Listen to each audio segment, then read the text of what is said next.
support kami dari kelas Steve 1B yang terdiri dari 5 orang. Yang pertama itu saya sendiri. Perkenalkan, nama saya Majid Alfariji Siregar. Perkenalkan, nama saya Ayu Puspitasari. Perkenalkan, nama saya Vidya Nurjana. Perkenalkan, nama saya Anissa Kartari. Perkenalkan, nama saya Miranti. Oke, di sini kami akan membuat video tentang pembahasan manfaat-manfaat dari komponen-komponen dalam CPU ini. Sebelum kami buat video tentang pembahasan komponen-komponen dalam komputer, jangan lupa like, comment, dan subscribe. Oke, selamat menyaksikan guys. Baik teman-teman, di sini kita akan membahas yang pertama itu adalah bagian motherboard. Motherboard ini berfungsi sebagai tempat pemasangan komponen CPU satu sama lain agar terhubung dan terkoneksi satu sama lain. Selain itu juga di motherboard ini terdapat papan sirkuit yang dirancang untuk tempat pentransfer data dan sebagai pusat komunikasi agar komponennya saling terhubung. Di bagian motherboard ini terdapat bagian-bagiannya. Yang pertama CPU socket untuk tempat pemasangan prosesor. Yang kedua slot memori tempat pemasangan RAM. Yang ketiga slot PCI untuk pemasangan VGA card dan sound card, serta bagian input output port digunakan untuk tempat pemasangan hardware input dan hardware output. Baik, di sini saya akan menjelaskan tentang power supply. Oke, inilah power supply.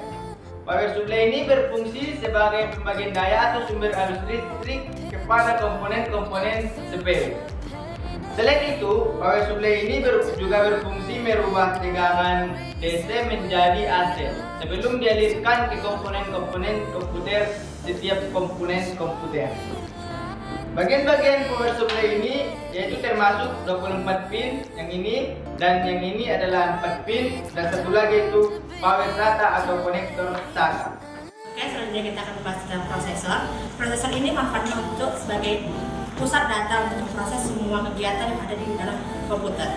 Yang selanjutnya adalah hard disk. Hard disk adalah sebagai tempat penyimpanan berbagai data dan penyimpanan data sistem operasi. Hard disk ini berbentuk piringan yang memiliki ukuran 250 GB, 500 GB, 1 TB sampai 3 TB. Baiklah, saya akan menjelaskan tentang RAM atau bisa disebut random access memory. Ini berfungsi sebagai penyimpan sementara ketika komputer sedang menyala atau sedang beroperasi. Contohnya itu seperti kita sedang mengcopy, maka dia akan tersimpan ke RAM. Apabila sudah terlepas, dia akan tersimpan ke hard disk. Baik, selanjutnya kita akan membahas tentang VGA card. Secara umum, port VGA sudah tersedia di motherboard yang secara umum berfungsi sebagai pengolah data grafis sebelum ditampilkan ke monitor. Tetapi, jika ditambah dengan VGA card, maka monitor dapat memaksimalkan tampilan yang lebih berkualitas. Oke, selanjutnya saya akan menjelaskan tentang font processor. Font processor ini berfungsi sebagai pendingin dan menjaga agar suhu prosesor tetap dingin dan stabil. Hal ini bertujuan agar perangkat prosesor komputer kita tidak overheat dan rusak. Oke, selanjutnya kita akan membahas tentang monitor. Monitor ini berfungsi sebagai menampilkan data grafis untuk menampilkan data yang ada di CPU agar pengguna bisa melihat apa data yang dibuat. Selain itu juga, monitor juga berfungsi sebagai alat output data memori pada CPU. Baiklah, kita akan membahas tentang kabel VGA. Kabel VGA bertugas untuk mentransfer data grafis tampilan dari CPU ke monitor. Saya menjelaskan tentang mouse. Mouse merupakan perangkat input yang berfungsi untuk mengontrol kursor dan GUI antar muka pengguna grafis, seperti mengarahkan, memindahkan, dan menunjukkan file dan folder di layar monitor. Keyboard yang berfungsi sebagai media untuk menyampaikan perintah yang berupa huruf, angka, dan simbol-simbolnya ke CPU yang berubah menjadi sinyal-sinyal digital sehingga dapat dimengerti oleh prosesor. Kabel merah ini disebut kabel SATA. yang berfungsi untuk mentransfer data dan antara motherboard dan media penyimpanan seperti hard disk dan optical disk di dalam komputer. Oke, langsung saja. Di sini kami akan merakit komponen-komponen dalam CPU. Oke, di sini kita pemasangan prosesor. Pertama kita buka kaitan besinya, lakukan secara hati-hati. Kemudian perhatikan prosesornya, setiap lubang yang ada di prosesor dan setiap lubang yang ada di slot prosesornya.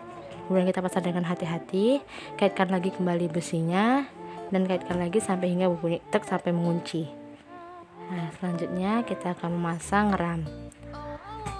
RAM itu perhatikan lubang tengahnya atau asal ada lubangnya itu perhatikan juga di slot motherboardnya. Kita pasang dari sisi kanan dan kiri secara rata. Kemudian untuk cara pemasangannya kita tekan secara bersamaan dari kedua sisi sehingga dia mengunci. Dan yang ketiga itu kita akan memasang VGA card. Untuk pemasangan VGA card perhatikan lagi sama pemasangan seperti RAM. Kemudian pasangkan ke slot PCI yang ada di motherboard. Lakukan secara agak menekan. Oke. Selanjutnya kita akan memasang kabel power supply. Yang pertama kabel 20 pin atau 24 pin. Cara memasangnya itu perhatikan kaitannya dan yang ada tonjolan di motherboardnya.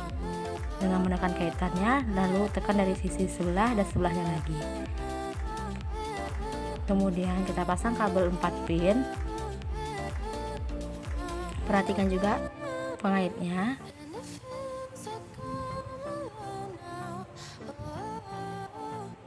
Sehingga dia mengunci.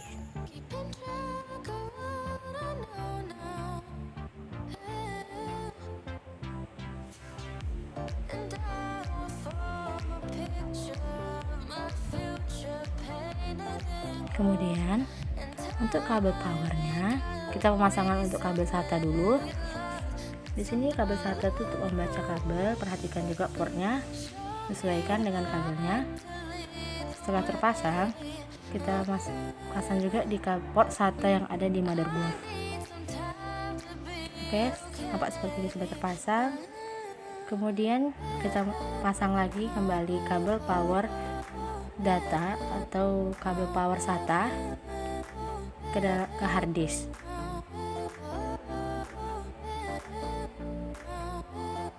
Oke, jika sudah seperti ini sudah terpasang, selanjutnya kita pemasangan fan processor. Perhatikan pengait yang ada di sana, yang ada di lubang yang ada dekat prosesor. Kemudian agar fannya berfungsi atau berputar, kita kaitkan kabel powernya dengan cara tekan dengan menengok portnya lagi dan sesuaikan dengan yang ada di motherboard.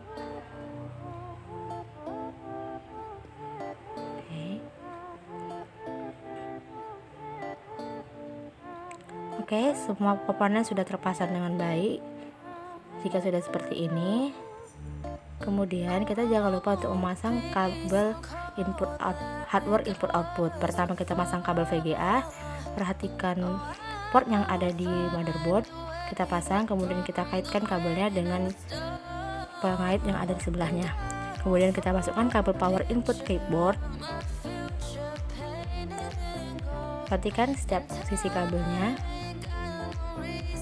ke port input output yang ada di motherboard. Terusnya kita pasang mouse.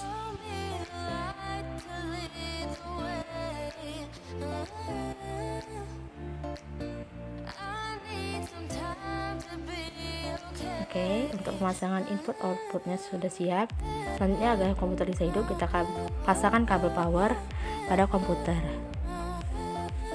Cukup sekian video dari kami tentang pembahasan komponen-komponen dalam CPU dan cara merakitnya. Oke guys, terima kasih. Wassalamualaikum